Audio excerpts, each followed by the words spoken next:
Perfect. All right, guys, we have a short time together today to discuss some would say hot topic or a buzzword.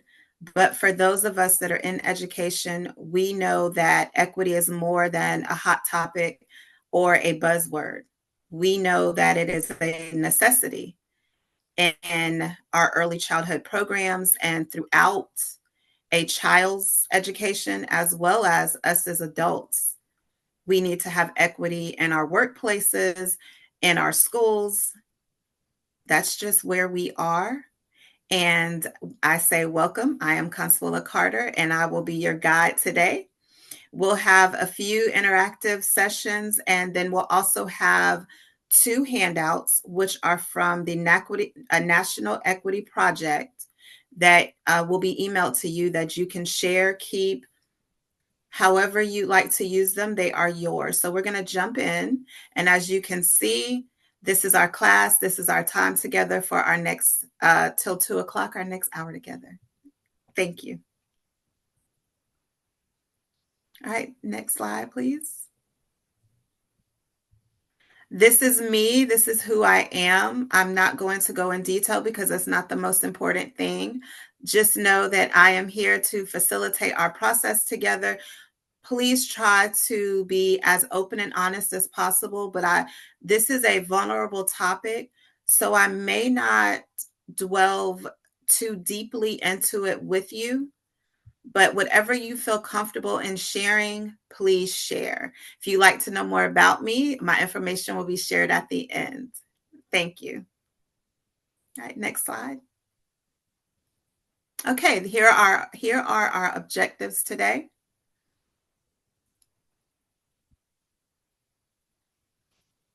And you guys can go ahead and read those. You're demonstrating, fostering, and advocating. Go ahead to the next one. All right, so understanding equity, as you look at the pictures, no words are needed. You can understand the difference. Equality, equity, and then let's go beyond equity and talk about liberation. They're shown in the pictures. Understanding equity. So knowing the differences matter when you're thinking about advocating for change. So equality is giving everyone the same opportunities. You have a group of people and you're trying to give them the same opportunities. Equity is where you're looking at each person as an individual. What are the individual needs? You may have 5 coworkers and all of them are pregnant. And you might think, oh, they all need the same thing. But when you look at them as individuals and you listen to their needs, you might see, well, wait a minute, Sally doesn't need the same things that Monica needs. So let me see how I can meet Sally's needs, Monica needs, and the rest of the women that are pregnant on my floor or in my department. The difference of equity and equality. Next slide. All right, we're going to watch this. And you guys can, this is where you're going to use your paper and your any writing utensil that you chose and just jot down any ideas after we watch this short video. Okay. Now, teaching about tolerance to the very youngest children in school. The lessons are certainly not new, but in some communities, they're taking on a new urgency and relevance in the wake of deep racial divides, social tensions, and violence around the country. Special correspondent Kat Wise visits a pair of noteworthy programs in California. It's for our weekly series, Making the Grade. We're going to take out the mirror now, we're going to look at ourselves, and we're going to make our own face. In this Alameda, California preschool, a box of crayons with a multitude of colors is helping little kids learn big lessons. So put your hand and decide what you think is the best suited for you. Teacher Tiffany Battle asks the children to look carefully at their own skin color and their classmates' skin colors. Let's put our hands in. To notice differences and similarities. I'm black and white. The art project is just one of many ways children are introduced to an anti-bias curriculum here at the Child Unique Montessori School, a private tuition-funded program. Okay, so go ahead and color your skin in. Cindy Acker is the school's founder and principal. Within any color of someone's skin, there are many, many different colors. And so we want them to appreciate the diversity within their own individuality. And then we want them to be able to see and question other children's differences. If you add this lighter color to it, what do you think is going to happen? It's going to be lighter. We're different on the outside, but inside we have lungs, we have a heart, we have a mind, and that's the same. Talking about racial differences is not new at the school. Acker started the program more than 30 years ago, and it was among the first of its kind in the country to focus on diversity and inclusion at such an early age. But she says the curriculum seems more important than ever. To me, the things that are going on in the world today give us an indication that we need a major shift in how we perceive people, how we honor people, how we treat people. And because I'm a firm believer that it begins at the preschool level, I think that that's where we need to start. Sophie, are you going to make it out? Acker points to racial divides witnessed in recent events like the violent neo-Nazi protests in Charlottesville, Virginia, the police shootings of black men, and the debate over NFL players taking a knee to protest racism. What we have seen is a resurfacing or a surfacing of what we thought was absent but sits within the psyche of some individuals. One thing I've been seeing is Louise Sturman-Sparks has written several books about teaching anti-bias to preschoolers. the truth is that young children notice differences very early. By the age of 3 and 4, they're asking questions. They're beginning to develop and to absorb the stereotypes and misinformation, discomforts.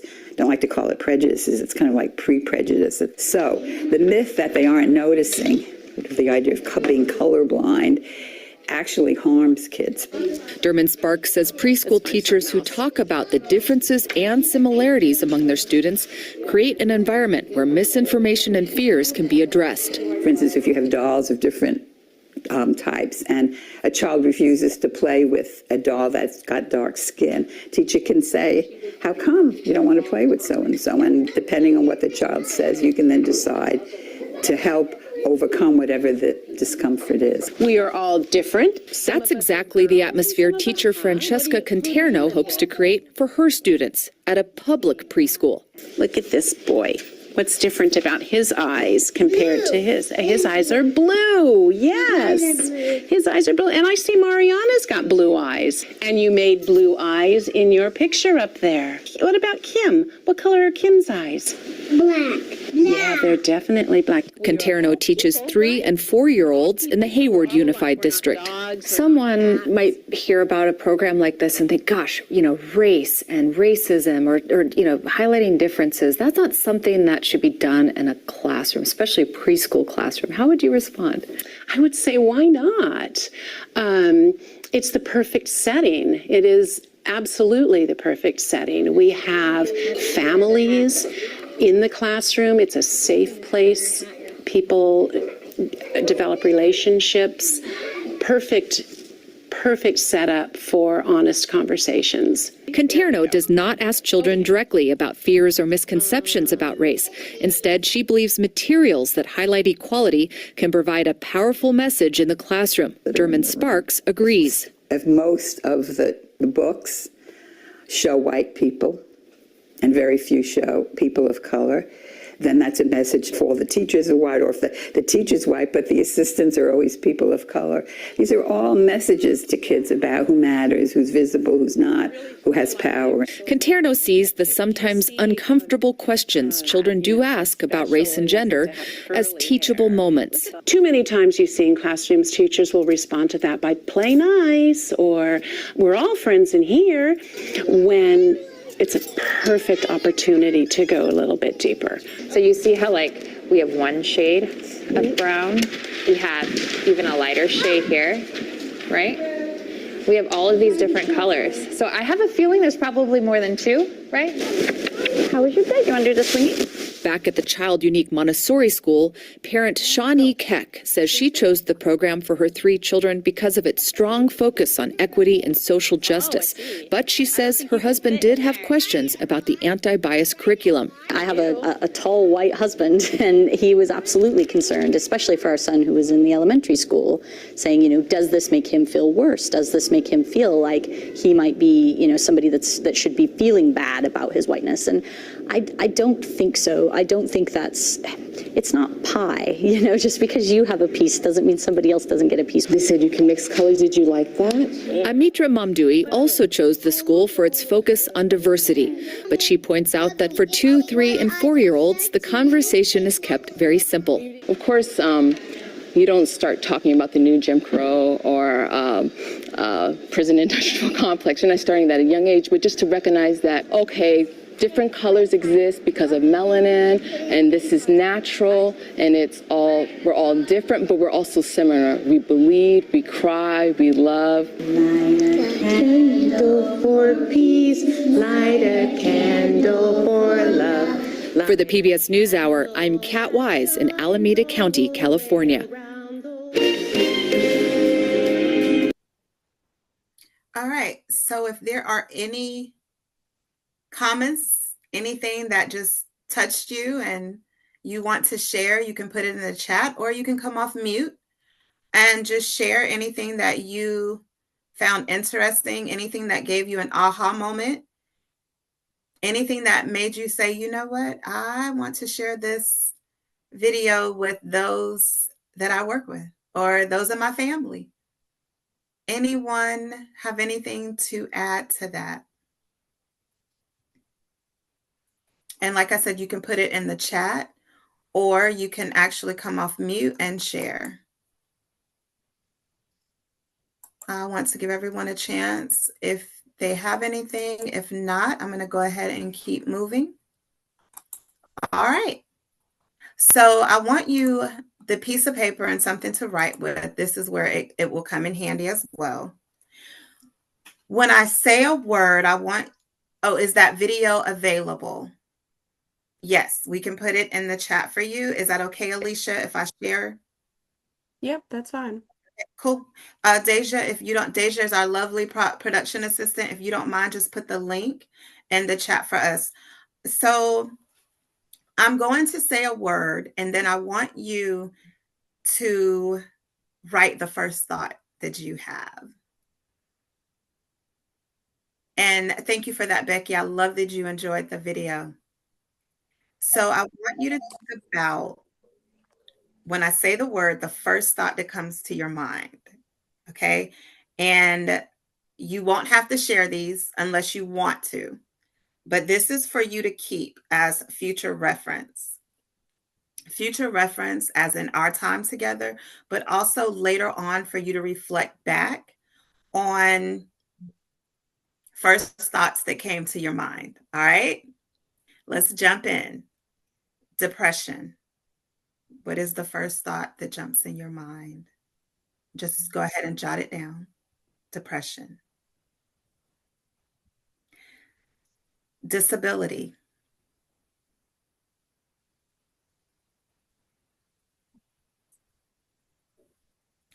Poor people.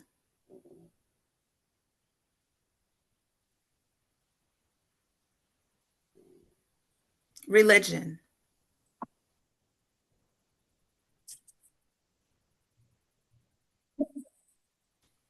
Illiterate.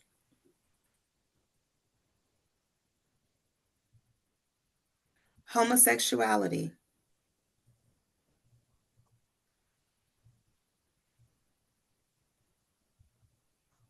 Meth.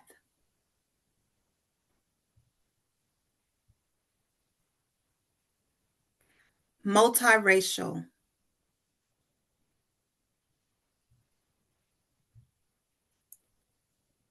Crack.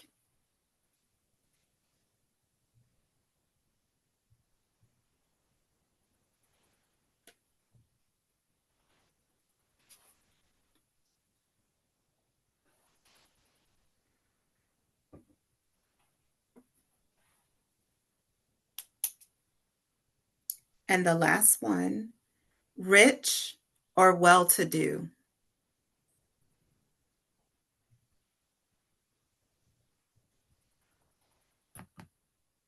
You're just going to have your thoughts.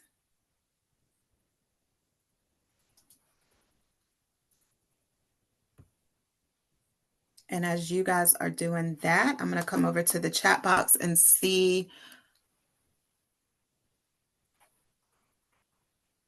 And I love that, Becky. The video was great because it does highlight tangible ways to include diverse materials in the classroom and talk about them in a meaningful way.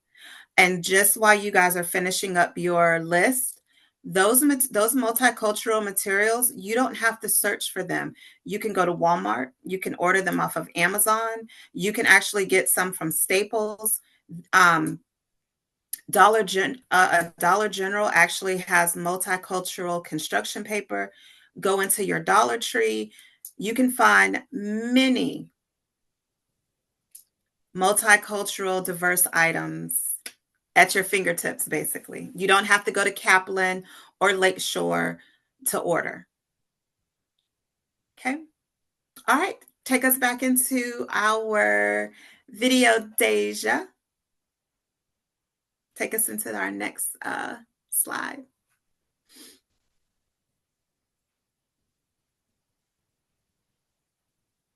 All right. So let's look at this one. And you guys, once again, jot down your thoughts.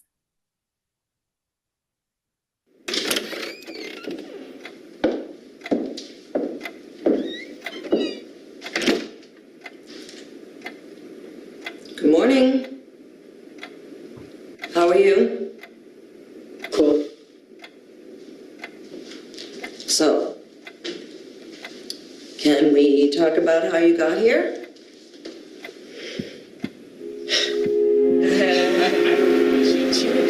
You think I got a funny looking face? Hey kids, I'm telling you, go right here. Man, we ain't doing nothing. Go right here before I'm called cops.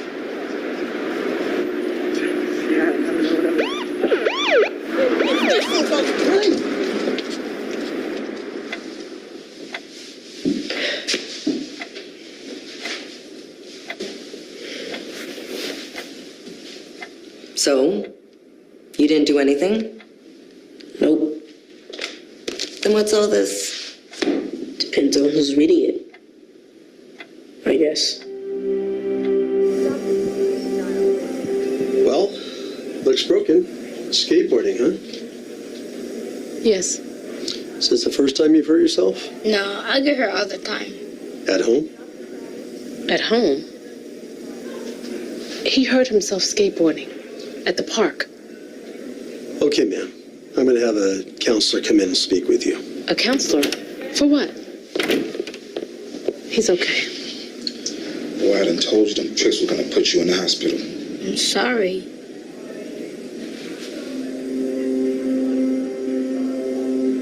I'm sorry, too. A nurse will be in a few minutes to help you check out. What's up? That doctor thought I did this to him.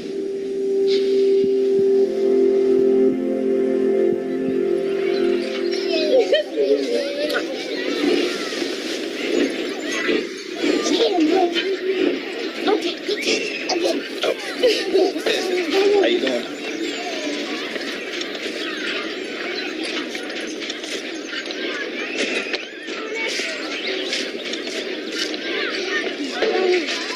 Hi.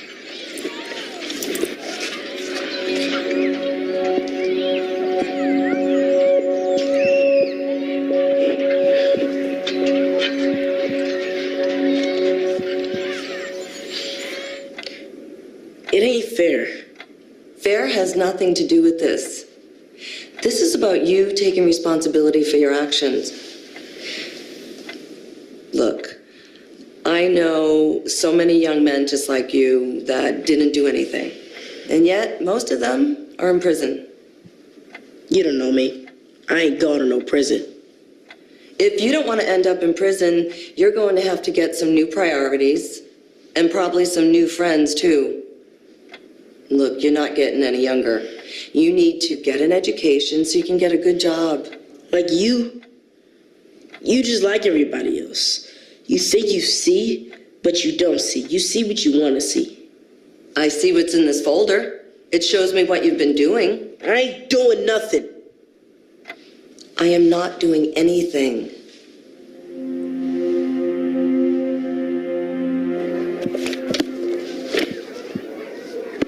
Stop. I ain't doing nothing. I'm not doing anything. And yes, you were. Get to the timeout chair. Now, please.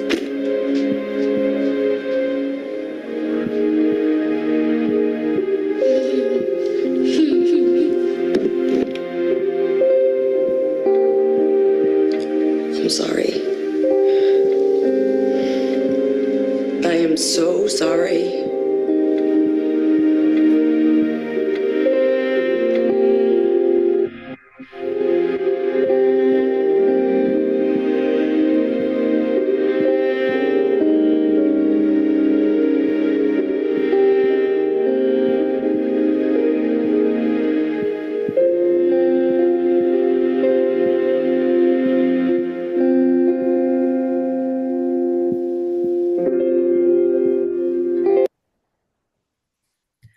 All right, same process, but this time I want you to take a look at what instantly popped in your mind when I said those different words.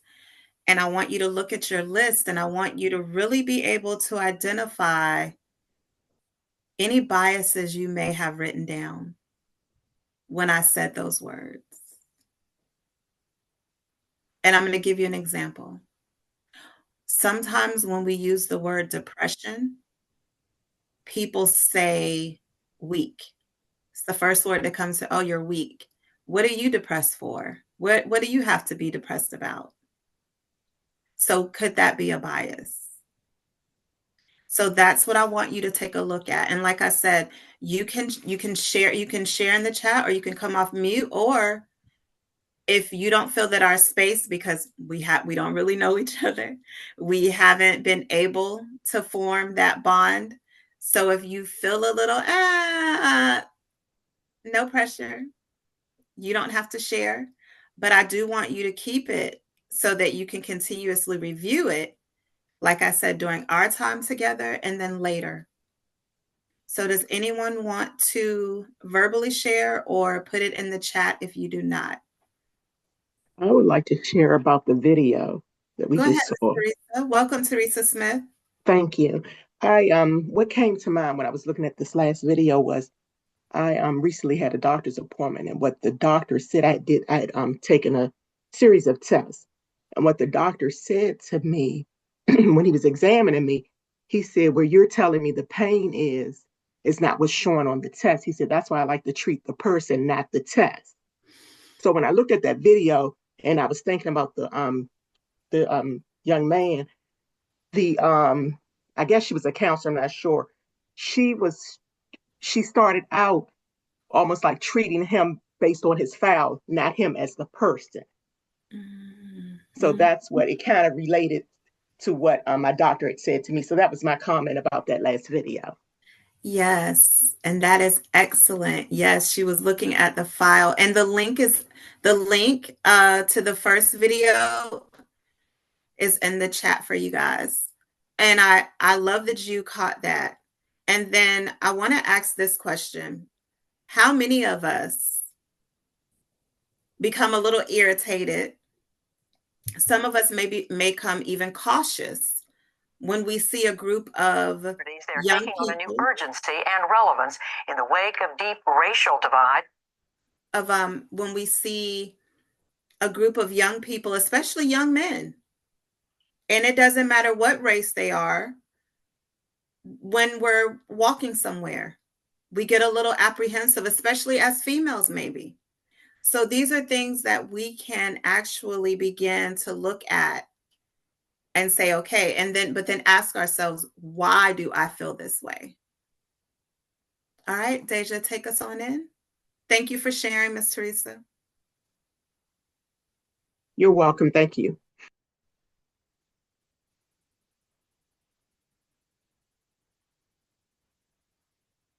All right, so we're going to watch this one. And again, take your notes. And we're going to learn about implicit. Your brain, by some accounts, receives roughly 11 million pieces of information each second, but your conscious brain is only able to process about 40. How do you handle all the rest? You handle it because you're really using two brains. Your conscious brain, which works with facts and data, has very little capacity and processes information slowly, and your unconscious brain, which is habit and intuition driven, has huge capacity and is really fast. One of your unconscious brain's best tricks is its ability to recognize patterns and use them to assign people and things to categories, allowing your unconscious brain to deal with all of the known, not dangerous issues, and leave only the few unknown or dangerous issues to your conscious brain.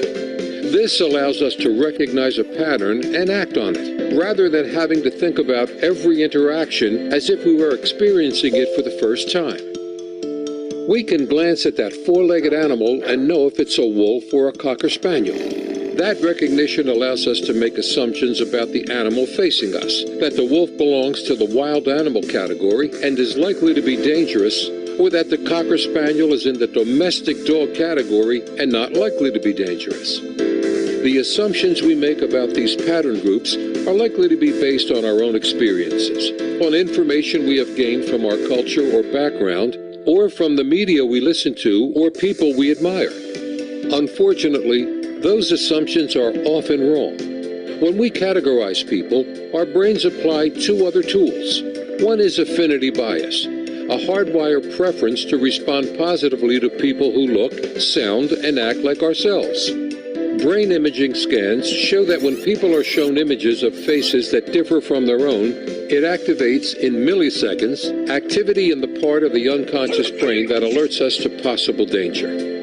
This may reflect a survival tool left over from ancient times when danger often came from those outside our immediate group. Today, however, this means the associations and biases are likely to be unconsciously activated every time when we come across a member of a group, even if we consciously reject group stereotypes. In addition to affinity bias, our unconscious brain categorizes people into groups and then connects those groups to our learned ideas or constructs about what is good or bad. Now, we've decided whether someone is like us or not, and whether they're good or not, all within milliseconds of meeting them. So, what can you do to manage your unconscious biases? You've already started by just learning about unconscious bias. Now, identify your own biases and address one at a time by building inclusive habits. Remember, if you do not intentionally, deliberately, and proactively include, you will unintentionally exclude.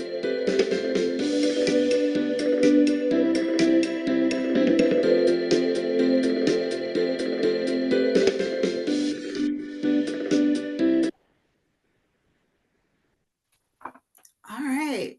Any thoughts on that one? I love the last line in that video. I always love that last line. Any thoughts on that one? And I did see the message about the I'm asking for the link for our last video. And yes, we can get that to you.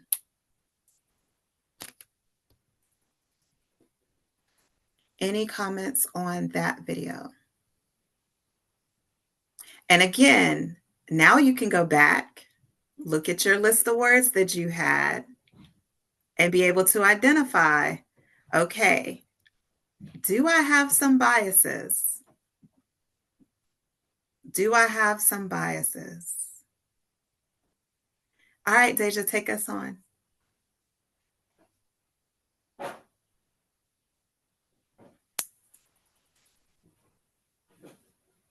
All right, so now we're really going to test your biases, okay? So what you're going to do, everyone's on mute, so I don't have to worry about anyone blurting out anything.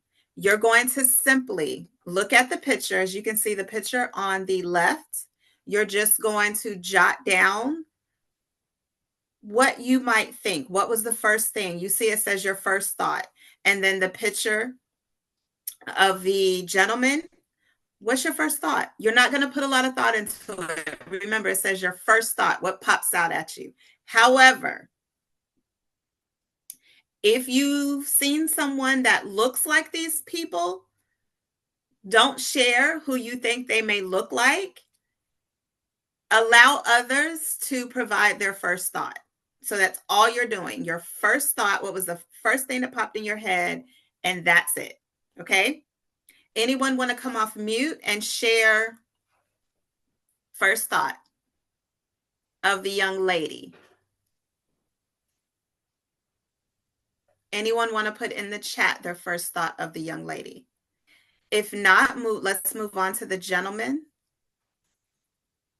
Okay, so someone said Muslim woman, and then for the gentleman, working Black man. Perfect. First thing that pops in your head. Awesome. Thank you for that. All right, take us on next, Deja.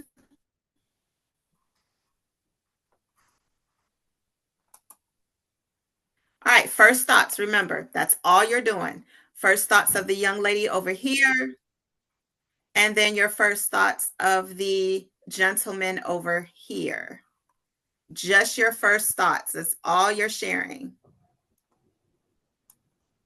You can put it in the chat or you can come off mute, completely up to you.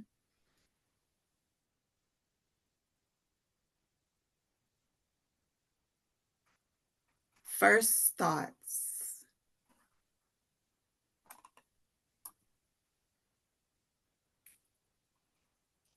Okay, so again, if you think you recognize them, don't let us know that you might recognize anyone.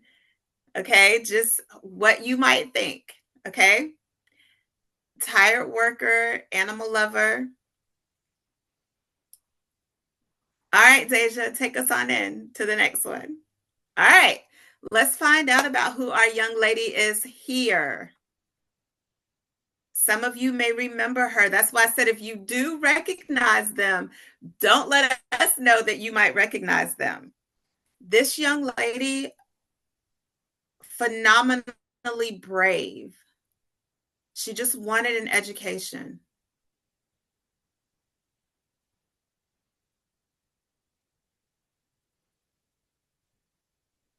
Remember your biases. And then here we are, all cleaned up, has his suit on, and look at who he is.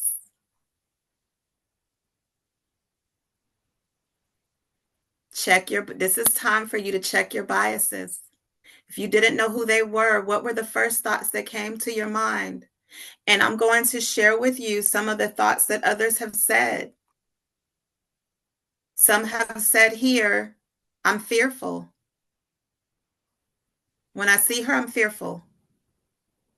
When they saw this one, they said dirty, homeless, a beggar, didn't want to walk by him. Check your biases. Your biases don't make you a bad person. It's how you respond to those biases that are questionable. Okay. Excellent, Miss Teresa. All right. Take us into our next one, Deja. Guess what? Guess who she is? You guys may have seen this story. It was years ago, posted all over the internet. She cut this man's food up. Some people, their first bias, you know what they said? Lazy. They thought she was lazy. Obese. Unhealthy. These were all the comments, some of the comments that I have received when they first see her. Another one was uneducated because she worked at Waffle House. All of that from that one picture of her. But look at her heart, what she did for him. And I believe someone ended up paying for her to go to school. They got her a car. Remember to check your biases. All right, next one, Deja. And guess who he is? the dog whisperer. But I want you to take note of how he started. Crossed the border into United States, and he spoke no English. If you've never seen the show Dog Whisperer, you are really missing out, especially if you are a dog lover, which I am. Some people, when they saw his picture, they actually said gang member. They actually said a dog fighter, breeding dogs to fight them. These were the biases that just came forward, and they didn't mind sharing because we were in a comfortable environment at that point. So you know what you have felt or what you wrote down, what you thought, and you've seen the videos on bias. Be honest with yourself. If this is something that you know you need to work on, then begin the steps in working on it. Next slide, please, Deja. So we're going to look at this. When it comes to bias, we can't say, oh, I don't feel that way. I just see everyone the same. I just love everyone, right? Oh, I was raised to not see people's color. Yeah, this may be true. And there are some people that really were raised that way to not see color. But unfortunately, we do see color.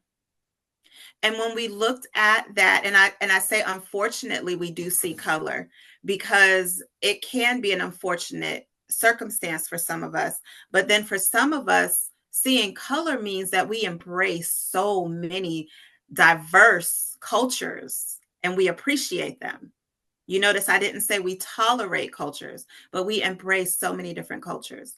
So when we're thinking of not seeing color, I want you to go back to that very first video of the children recognizing their color, appreciating their color, recognizing the different races, seeing how beautiful they are.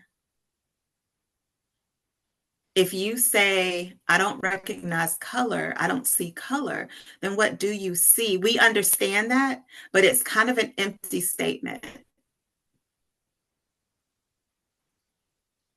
Okay. So think about that. It's giving you something to think about. So let's run into this and let's look at our barriers to equity, lack of dialogue, and let's watch this clip. Since when did you become dark skinned? I'm not dark, but I'm dark enough. Not as dark as me. Oh. No one in this family is as dark as me. That's the problem. That's not a problem. The fact that you're different is a good thing. Mm-hmm. If it's so good, then why are you all so scared to talk about it? Like today, you're saying that it's about the camera lighting or complexion. No. It's about me being darker. Well, it's a complicated issue, but Diane, all black skin is beautiful. Yes. Okay. So then why do people bleach their skin? How many people do that? It's like a $10 billion business. Oh. Diane, I had no idea that this hurt you so much. How could it not?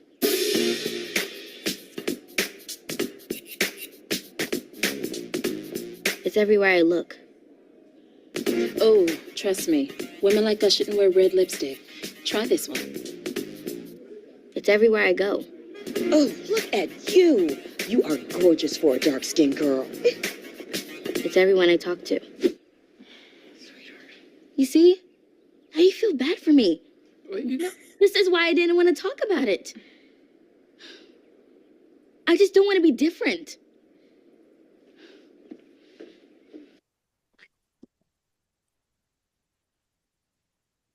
All right, again, you can come off of mute if there's any comments you'd like to say, or you can also put it in the chat. Something as simple as different shades in a culture. Okay. Can have a conversation.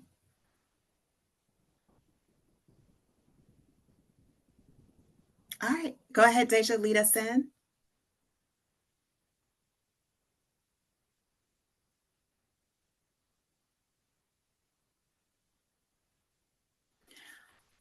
All right, so when we're looking at the tools, I'm going to actually, Deja, if you don't mind, if you will pull up the 2 forms that these will be emailed to you guys so you can share, you can actually look over them.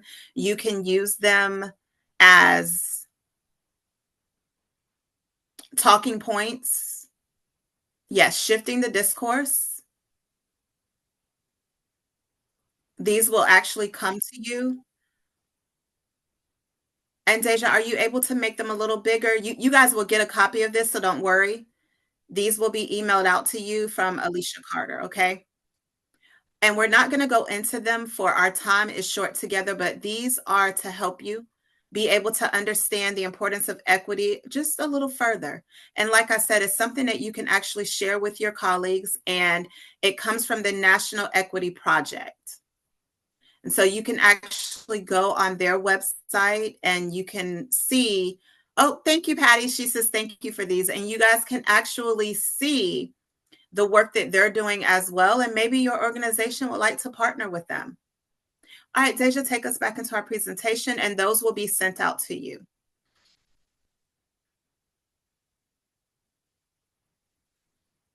All right, next slide.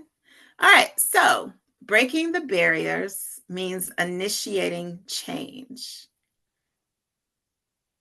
And so I want you to think about these questions. You don't have to answer them. This is not a test, a quiz. You do not have to answer them, but they are something for you to think about. They are something for you to think about.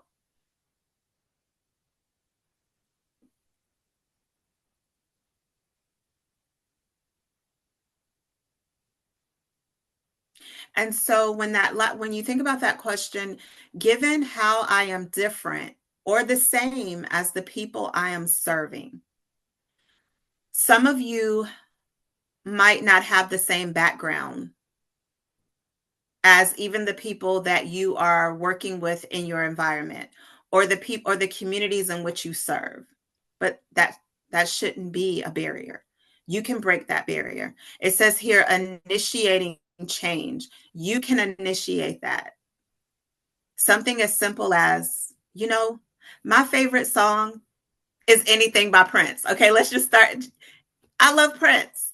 You can just simply get the conversation started with something as simple as that. My favorite drink is coffee. What's yours? And break the barriers and then begin to understand other people. But notice it says, how do I understand my practice as an anti-racist, anti-bias educator? That means you have to be anti-racist, anti-bias.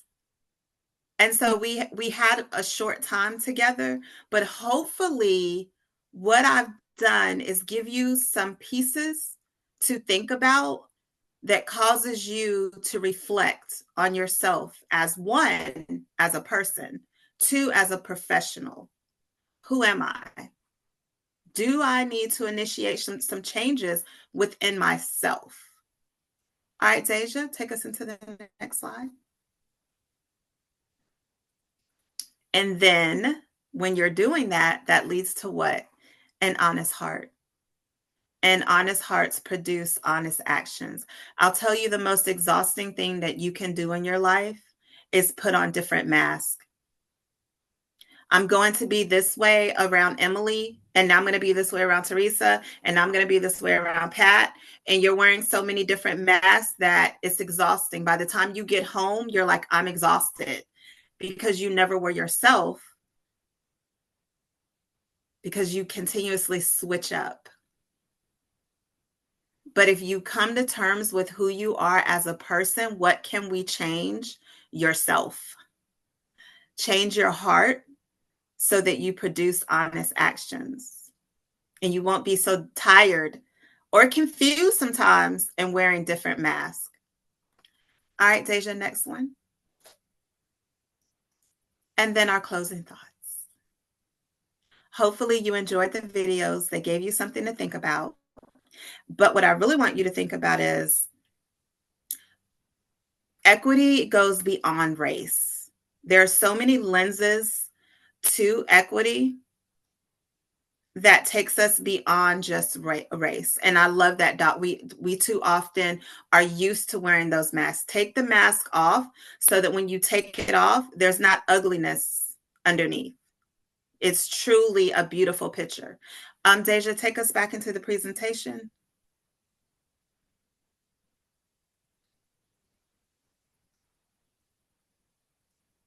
And so when we think about our closing thoughts, when I said words like homosexuality, meth, crack, religion, well-to-do, the rich, what came to your mind?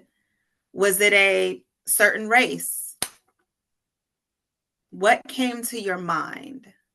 That's the key piece that you want to try and renew. Take us to the next slide, Deja.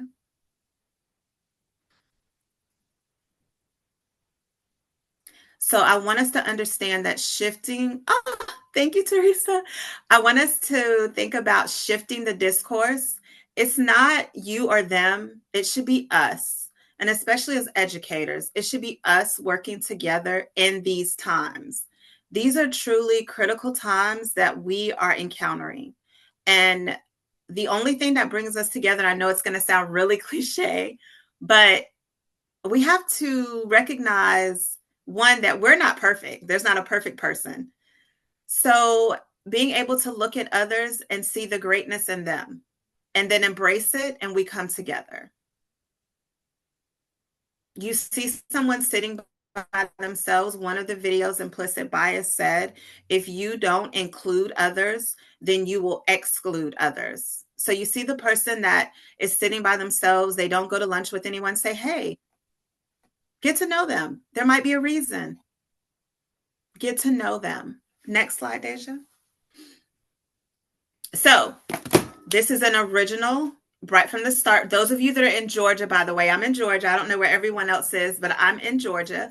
And this class is a Georgia Department Early Care and Learning approved course, and it was created by me, yours truly. This is my business name, CC Educational Training Services.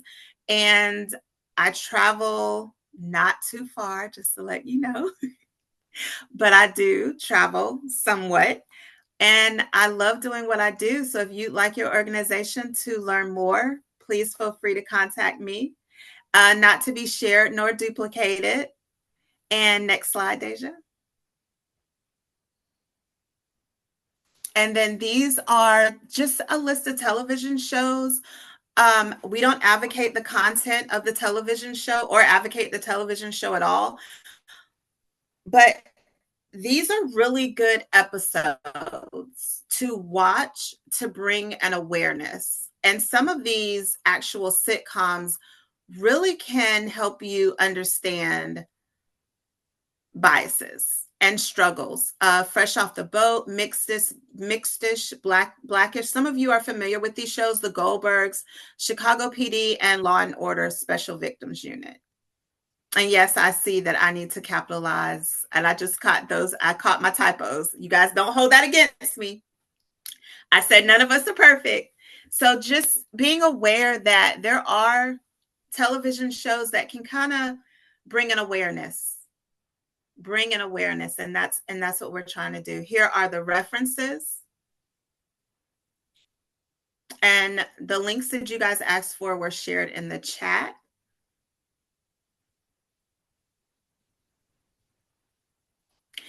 And it is 1:53, and I had you guys till 2 o'clock, and we have 7 minutes left. Any questions, comments, or concerns? I saw something in the chat from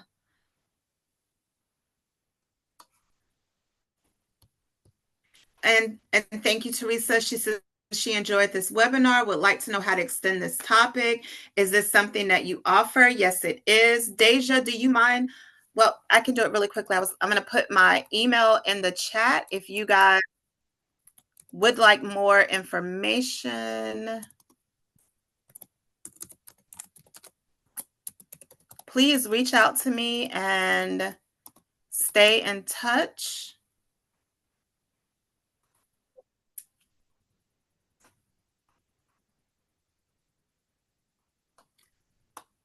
And do you see it in the chat, Teresa? Thank you, Becky. She says, thank you. This was very valuable information. Appreciate the reflection activities. Thank you. And my email is in the chat. Do you guys see it?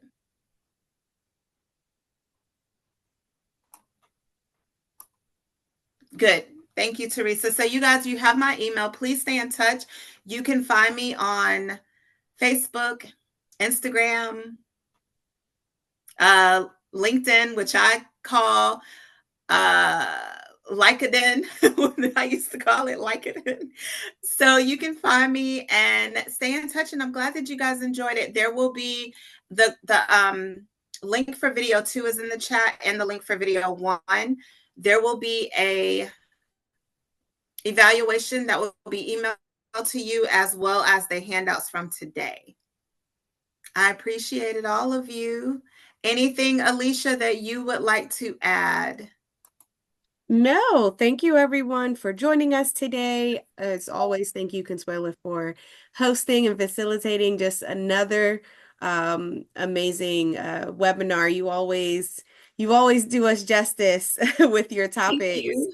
So I appreciate you, and I'm always grateful for that relationship that we have. Enjoy, everyone, enjoy the rest of your day. If you have Good Friday off, enjoy your long weekend. And if you would like to further this conversation, let's take it back to Can and have a discussion. Thank you. Oh, Alicia, can you repeat that? Because that is awesome. That's an awesome thing for them to do. Yes. So in Can, we have a discussion forum. I will actually create a discussion forum just for this topic. And I would say let's meet all there and continue this conversation. That is awesome. Thank you, guys. All right, Stay in everyone. touch with Bye. me. You guys have a great day. I enjoyed you.